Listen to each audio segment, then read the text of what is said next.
Welcome to the instructions video for the Time Dilation Interactive Calculator.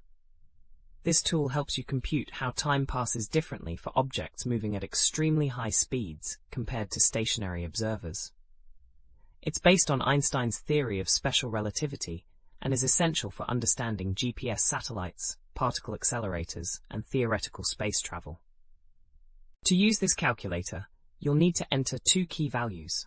First, input the proper time, which is the time measured by an observer traveling with the moving object. This could be in seconds, hours, or years, depending on your scenario. Next, enter the velocity as a percentage of the speed of light. For example, enter 50 for half the speed of light, or 90 for 90% of light speed. The calculator will then compute the dilated time, which is what a stationary observer would measure.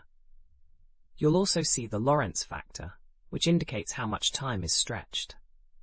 At everyday speeds, this effect is negligible, but at high fractions of light speed, the difference becomes dramatic. The results help visualize why astronauts on high-speed missions would age slightly slower than people on Earth.